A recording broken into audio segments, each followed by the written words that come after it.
Hey, what's going on, guys? Phil here, and today we're going to be talking about Mechwarrior Online's group queue changes. As of April 17th, 2020, the queue was changed from 12v12 to 8v8. Now, this is sort of out of left field considering we really haven't had anything going on with Mechwarrior Online, even though the community has been wondering what the future is going to hold, with Russ saying, "Don't worry, just keep playing the game." If you're like me, it sort of left me wondering, well, what is going on? We know they've got a 5-year extension. We know that Mechwarrior 5 is getting official DLC, Heroes of the Inner Sphere. If you haven't checked out that video, make sure to do that. I give my thoughts. Now, with this change of groups, we've got invalid group sizes of matchmaking are 12, 11, 10, 9, and 7. You can still do a 2 through 8 man. My experiences thus far actually dropped last Friday with Nutty Rat during his stream. So quick shout out to Nutty. Appreciate you letting me drop and, of course, rant a bit. It was a good drop. We had fun, but we were just BSing. Did I notice anything different? No, not really. I mean, at the end of the day, a group of 8, whether it's 12v12 or 8v8, really doesn't make any difference as far as the experience. Mechs died just as quick, surprisingly. And of course, matches were fun, just like normal like group queue matches. We didn't really have to wait too long, but of course, this was maybe spurred by the fact of group queue changes were posted. And so I don't know if that was a reasoning why we had that many people on at night in group queue, but we seemed to find matches. Was that because of the announcement and it brought back people, or was that just because of, well, that's what they were testing and it sort of proved what they were thinking? Jump forward to April 20th, 2020, and we have a post by Paul, and let's go ahead and break down what he says, because I feel like some of this is pretty important, and I think this answers sort of the why they were looking at making changes. I feel like this initial change to group queue was to test things, and we get a little bit of an explanation right here. He says, "Hey folks, just wanting to update you all on what we found out during this test of 8-man sizes for 8v8 gameplay restriction in group queue. By the way, solos was still 12v12. Initial findings for perspective, here we have the numbers we are looking at prior at any changes for communication purposes. This is scenario A. 12v12 group queue, 12 player max group size, average time for a match 9.7 minutes. So that's average, which means you potentially have some extreme cases that go way further than that, and possibly you have matches that kick off sooner. On Friday, we set up a test restriction on group queue of 8 player max group sizes, and matches were 8v8. During the evening, there was a community event and people checking in on what the changes would play out like. I was part of that. Here's what we saw throughout Friday evening. Scenario B. Average time for a match in group queue was 3.2 minutes. And again, I'm wondering if that would have changed anything, if no one would have known about the change, or if there was an event going on. But either way, more people, that's always a good way to test your system, right? I guess what I'm saying, it just wasn't a blind test, right? There was a significant drop in wait times, but we have to understand that that was a best case scenario due to the event and people trying out the new system, which is exactly what I just said. As expected, after the event and check-ins, the numbers started to climb. We checked the numbers on Monday at noon Pacific time, off-peak North America hours, and found the following scenario C. Average time for a match is 6.5 minutes. So basically, 3.3 minutes higher. So while 3 minutes in queue feels like forever, this isn't negligible amount of time saved. However, it is nowhere near identical either. A review meeting. So basically, they saw that after the event and the initial reaction, the time crept back up and there wasn't as many people in group queue playing. Basically, that's really what it comes down to, or matches being able to be kicked off. A review meeting. So a few of us sat down with Russ and came to the following understanding. Mechwarrior Online really has not had the population in group queue to justify its separate queue status for quite some time. That's a no-brainer. I think we can all say that we sort of saw that coming, with obviously numbers of the game dropping, a lot of people leaving and or never coming back. It's no shocker there. Many popular games have never had the separation of group and solo players. However, for MWO early on, with the lack of any competitive mode for the group queue, really became a way to simulate full team competition organization while granting solo queue for more casual players in play. Now, with comp mode used seasonally in MWO and player counts lower, we feel it's necessary to make changes. We recently made a change to reduce group queue to 8v8, and while this helped, outside of special events, promoting the group queue is still average between 6 and 7 minutes per match, so long as groups had more than one server location selected. I think you should always have at least EU and North America. If you're in North America, EU. Sorry, Oceanic. You guys always have it rough. I apologize. Many people over the years have suggested the inclusion to allow solo players to opt into the group queue. This is not something we feel worth pursuing, as the data shows that wouldn't make a significant impact on the speed of matchmaking, and also requires you make an assumption on player behavior to opt into group queue for that player behavior to be consistent long term. If players were to stop opting in, we'd be back to square one. Now, I do want to sort of point out, I know a lot of people, especially on like Reddit, have said that they'd be willing to opt in. But I also think you're the exception to the rule. I don't think generally a lot of people would do that. We have a lot of solo players, and I just don't think, as far as the masses, everybody would opt in. I think a lot of people would be like, no, especially in the 12v12. Like if you're dropping solo and you're going up against a 5 or 6 man group, or 8 man, or even a 12 man, man, it's just, But this also gets back to something I'll touch on in the parts below. We feel the best option at this point is to recombine the queues, allow groups into solo queue, but reduce the max group size to 4. This, along with potentially adjusting the group tonnage allowed, will reduce the overall influence a group can have on 12v12 matches. The matchmaker would also make every effort that it balance the groups per side. This would allow all players to still enjoy full 12v12 matches, not requiring changes to economy or UI, spawn points, or the way faction play functions. Comp mode will continue to provide a competitive 8v8 environment, and that's one, assuming that anybody really cares about comp queue this year. Faction play will continue to be playground of organized large group combat, and Slayers will cover 1v1, 2v2, bragging rights, battlegrounds, because that's all it is, and I don't think many people actually play Solaris in the grand scheme of things. But maybe analytically there is. Next steps. Based on this outcome and how the queues are looking at any given moment, we've put together a plan for a next step. This, however, comes at the cost of development time, which I don't have a full estimate for quite yet. Combining solo and group queue. Here's a snapshot of what the queues look like on average throughout the day.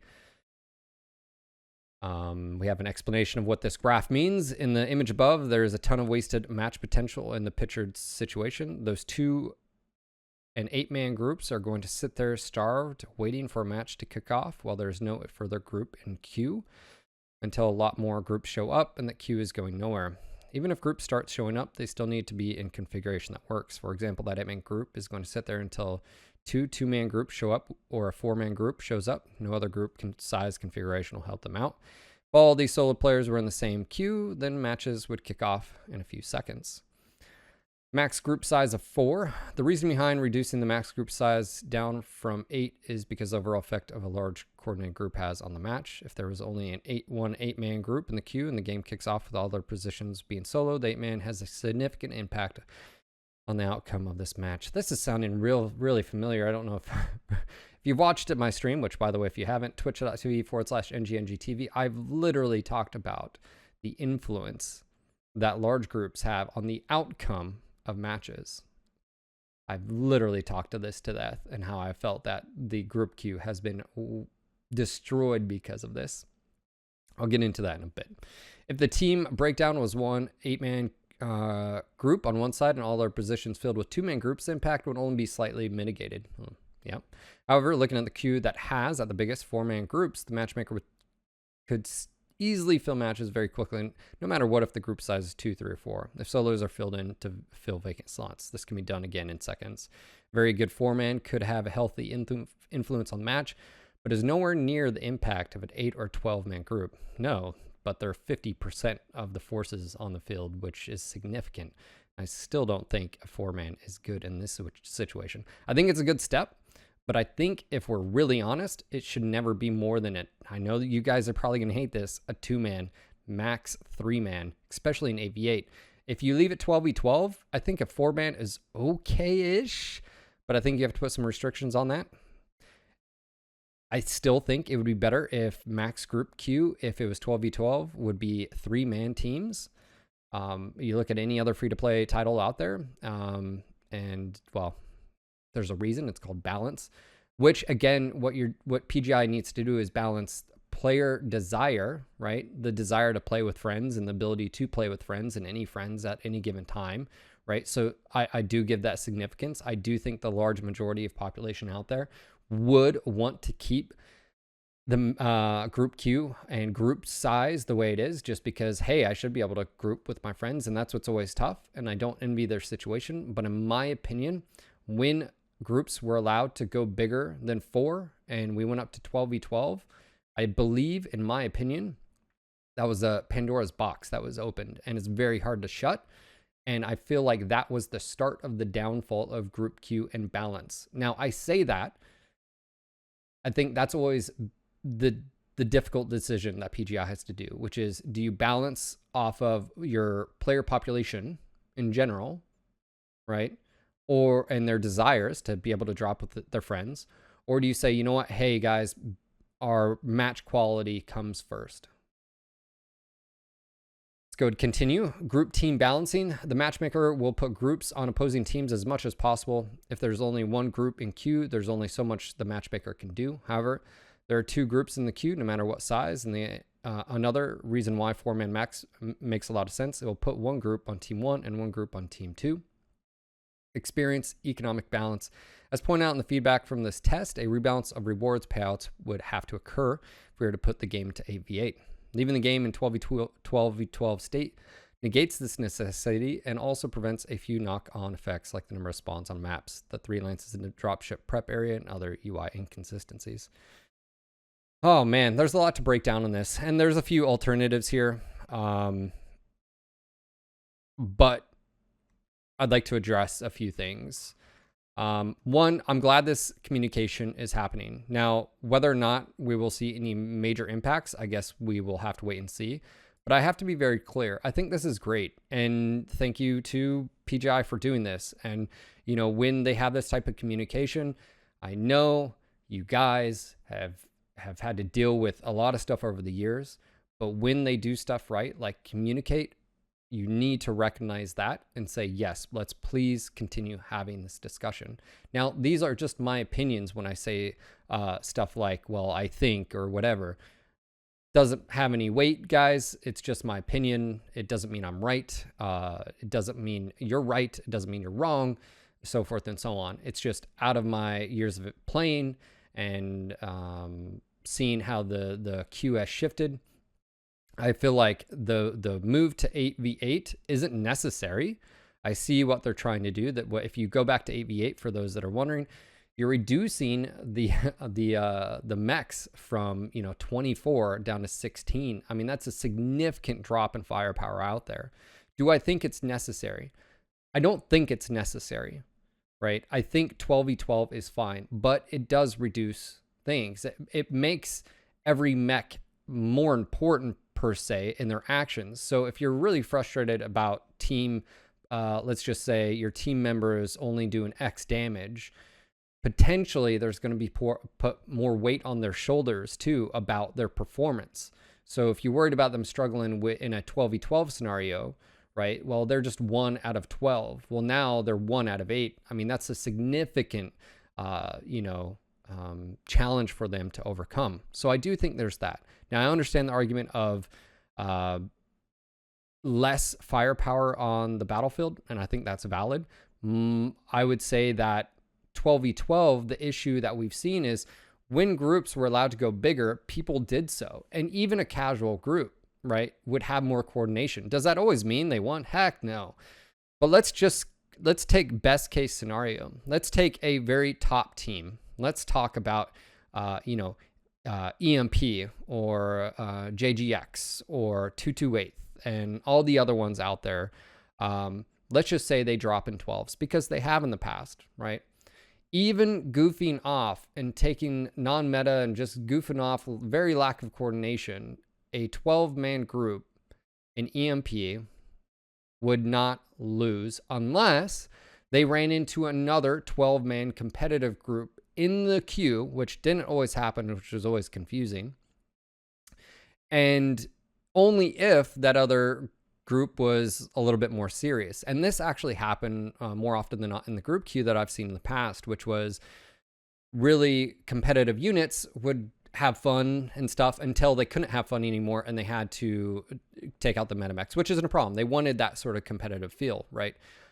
The problem is that group sizes have always been too big since we moved away from 4-mans. And even when we had 4-mans, there was an issue back in the day of weight class and 4-mans. I mean, you were able to take, multiple, Mark IIs and multiple heavies like Timberwolves back in the day. And I've always felt like that's always been the problem, is we sacrificed match quality early on, and that wasn't sort of stamped out. I've realized that a 4-man size group out of 12 has a very large pull, right, on the influence of the outcome of the match. And I feel like that's really what we're talking about. Do I think this discussion is solely about that? No. What I think the issue is, what this entire conversation is about, is that player numbers are so low in group that part of their game isn't working properly, and what they're looking at is solutions. And I know a lot of people out there are probably going to say, Phil, you haven't mentioned PSR, right? The reality of it is PSR is not a player skill rating, right? I think generally average, you could probably say if you've stayed in tier 3, that's probably what kind of player you are. And I don't think there's anything wrong with that. But the reality of it is PSR is mainly an experience bar. And the idea of it is that we don't want a brand new player coming into the game and going up against our top players. That's really what it is. And there's nothing wrong with that. But the problem is when your population gets low enough to where Matchmaker has to open up, and now you do have tier 1 players going up against tier 5 and so forth and so on. Or that in group queue, the situation, because there's so many less players, that over a 24-hour period, you have these long stints where players can't get matches and people just quit. Well, then they don't come back. So I feel like the real discussion here is PGI is looking for a solution to fix that problem. Now, I understand some of you guys could say, well, fix matchmaking. I think all of this, it's not one solution, guys. Anybody that's trying to say just fix PSR and it'll fix the problem, that is a lie, right? Because not that it won't help, but you'd have to also do that, but also address the group size, also address the competitive nature of group queue and solo queue. Now, I was adamant back in the day of having solo separate from group, and I'm still standing by that. I don't think that's an ideal situation, but this isn't ideal times. And I think that's what we really have to talk about, which is what they're trying to do is find a solution for the current problem and the easiest way to get there. In my opinion, the easiest thing would just be keep it 12v12, merge solo and groups back together so we just have one queue, change max group size from 12 down to 3, implement either some type of tonnage restriction on those 3 so they can't metagame the shit out of it, because guess what? That's what they're going to do, and that's what you will see. And I'm saying, I'm looking at you Piranhas, and I'm looking at you Mark IIs, all right? I'm looking at those type of mechs being utilized. And of course, there's always going to be a meta, but you can curtail that ahead of time. Now, what does that mean if you're a group of 2 and you want to take out your 2 Atlases or 2 Mark IIs? Well, again, this is a difficult choice that PG has to make, is player wants and desires over balance, and of course in this case just getting matches. So maybe they don't really care as much about the balance, but they would rather just have matches kicking off, and that's something that they're going to have to answer.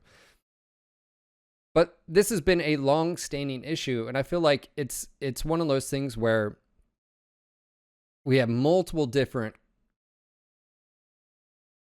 conflicts going on, right? We have the conflict of population has dropped to a point where group queue isn't really sustainable anymore. We have a conflict of match quality, right? We have a problem of player skill rating not really being what it was, I guess, potentially sold as to be.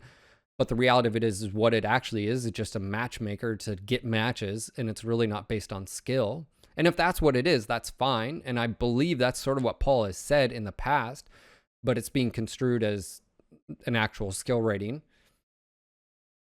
You throw on player choice, right? On top of this is Pandora's box of going up to 12 mans. And I think if you did a poll out there, it'd be pretty, maybe split down the middle. If not, I think a lot of people wouldn't be willing to sacrifice the ability to have larger groups for getting matches. But I feel like this is where PGI has to step in and say, we have to do what's best for the game.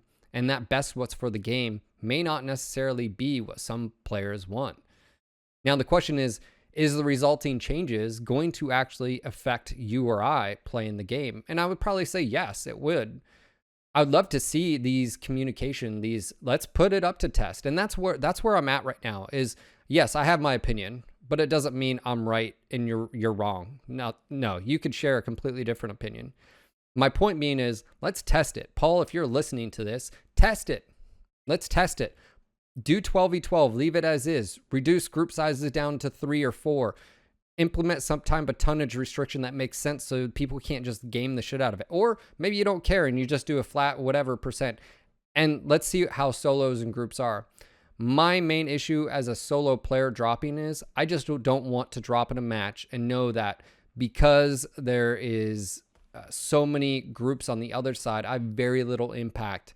And that's always been my issue with 12 mans, right? And back in the day when we had solos and groups, is I felt dropping solo that I had very little influence over the outcome of the match. And that's very unfair. And I feel like that argument is just as valid, if not more, than a group queue saying, well, I should be able to drop with whoever I want.